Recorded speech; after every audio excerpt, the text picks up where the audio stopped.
So I went into the Phoenician scheme expecting to be disappointed, and I was pleasantly surprised. Not because I don't like Wes Anderson movies, I honestly have enjoyed every single Wes Anderson movie I've seen. I'm just a bigger fan of his earlier work as opposed to this new extreme stylism he's on. I truly don't believe Wes Anderson has made a bad movie yet. I enjoy all of his work, but I just really love his early and more grounded films, specifically Bottle Rocket, Darjeeling Limited, Royal Tenenbaums, and Rushmore probably being my favorite. I think the key to this work being so successful in comparison to me was his partnership with Owen Wilson, who helped to shape and write those stories back in the day, and whose own personal life issues maybe contributed to these films being more grounded, especially when dealing with melancholy and life and depression and love and those sort of things. The Grand Budapest Hotel feels like his magnum opus in this sense, that it became this bridge from his older work to his new style, even represented in a way by using both anamorphic and 4:3 frames. And Ralph Fiennes in that movie makes the quick-witted talking feel the most natural of any Wes Anderson actors to do it. It feels genuine coming from him and not forced like a lot of these other actors, and you can see in a lot of other Ralph Fiennes films how it's kind of his natural way of talking. Nowadays, a lot of them seem to really be pushing the style where he speaks like that so effortlessly. Even if you look at Jason Schwartzman from Rushmore to Darjeeling Limited to Asteroid City, you can see the evolution and the change in directorial style. All this to say, I did enjoy the Phoenician scheme for what it was. Michael Cera plays his role in a grounded but quirky way, a la Ralph Fiennes, whereas Benicio del Toro definitely pushes the style to the extremes, but it still works at the end of the day. Once you're on board with the style and you're locked in, you're all good. The same with Mia Thrapleton. I don't know if I'm even saying that right, but she was also great at that dry humor. His films still make me feel, don't get me wrong, but it's just missing that extra groundedness, that extra authenticity that made the initial films so brilliant. They used to have one foot in the real world, and they just don't anymore. Instead, they have like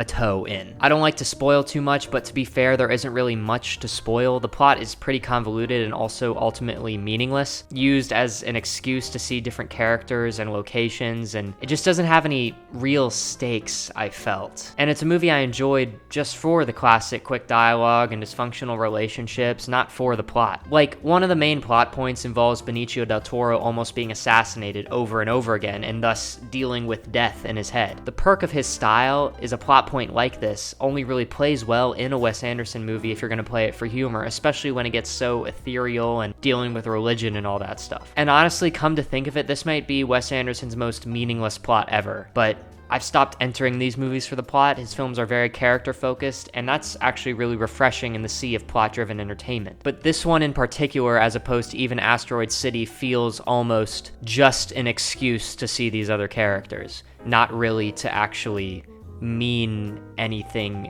about the characters, if that makes sense. The plot isn't driven by the characters, the plot is driving the characters. I appreciate the adventure and the globe-trotting aspect of all his films, and the costumes are just brilliant, and I just wish more directors took advantage of their access to create character through costumes and production design like Wes Anderson does. He's really the only guy doing it on this level. And I believe this movie only had around a $30 million budget, and I love how he can stretch a budget like that to feel like we're going around the world doing all these adventures, and I just love that. Because we don't really have many good adventure films anymore. We do have them, obviously, with Mission Impossible and that new Guy Ritchie movie, what is it called? Fountain of Youth. But there's just something about Wes Anderson's that is just so unique, and I do love it. This movie also explores many of the same themes of family and fatherhood as his other films in funny and deep ways. But if anything, this is more about a singular father and the singular daughter than the whole family like a Royal Tenenbaums. And he explores faith more than he has in the past. I'm trying to think, but I feel like Darjeeling Limited might be the only other one where he really explores spirituality. But I do feel like I need to see this one again to really grasp what he was trying to say with that. But it did feel like new ground being broken, which I appreciated. And as someone who has been thinking a lot about the rules of faith and exploring it in my own life, I enjoyed seeing a director tackle it on screen. Despite the same themes coming up in this movie, I just appreciate how he doesn't shy away from new environments and genres, whether that be sci-fi with Asteroid City, coming of age in a lot of his films, heists, espionage, and honestly, he just has a great talent for fitting about every genre you can into a film. Family, love, drama, comedy, adventure, romance, just all all the stuff. I know I already said love, romance, but you know what I'm saying. The film boasts many of the same cast of characters and supporting roles, and if Asteroid City taught us anything, I think he just loves creating this theater troupe of sorts, but I'd love to see him return to smaller scale stories. I think I just don't have much to say because this movie is likely exactly what you think it will be,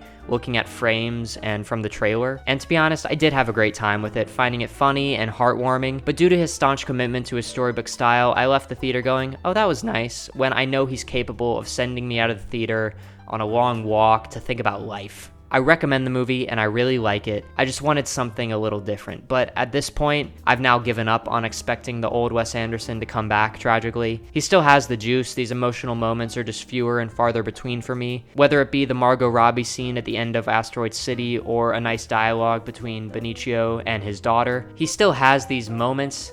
The film just seems to build up to one tiny, beautiful moment now. And then there's a lot of really tiny, beautiful moments sprinkled throughout. I just want him to put me back into his films instead of forcing me to watch from the outside, if that makes sense. I know this review is all over the place, but I don't have much to say about this movie. It's a Wes Anderson movie through and through, storybook style. I love the costumes. I love the dry humor. I love the way I just love the way he uses costumes to explore character. It's just, I love it. And he's really the best at doing it. And maybe he doesn't think these characters can fit in the real world. Maybe he thinks he'd have to tone it back a little if they were to be in the real world. And I think there might be some truth to that. But I don't think he really has to tone it back too much. I really don't. I think he just has to shoot it a little more authentically. I think, and the performances, I don't know if he doesn't give them room to really play. I feel like I saw an interview one time with one of the actors where he tells them how to say it, and I think it just takes something away. But you can tell when an actor like Bryan Cranston, Benicio del Toro, Michael Cera, even though they're trying to fit into the Wes Anderson mold, they still make strong choices that feel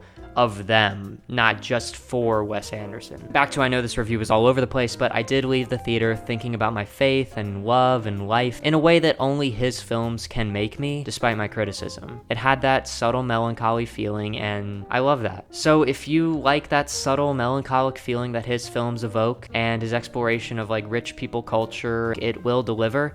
Just maybe not as much as others. Like I said, I like just about all of his films. I don't think I've disliked any of them, honestly. And this probably finds itself in the middle tier of his work for me. Maybe, yeah, probably somewhere in the middle. It's not one of my favorites. It's not one of my least favorites. But again, there's only like the great ones and then the not as great ones to me. And it's in the not as great ones, but still good. I know I'm all over the place. I'll probably see it again, honestly, for the dialogue and costumes, but I just don't know if it'll quite stay with me as much as his other work. So yeah, watch the trailer. First 10 seconds of the trailer where he's in the plane is basically the first minute of the movie. So watch that, you'll get a vibe, and that's basically what the movie's gonna feel like. Yeah, the plot kind of sucked, characters were great, but am I leaving this film thinking about that as an iconic character? I don't know.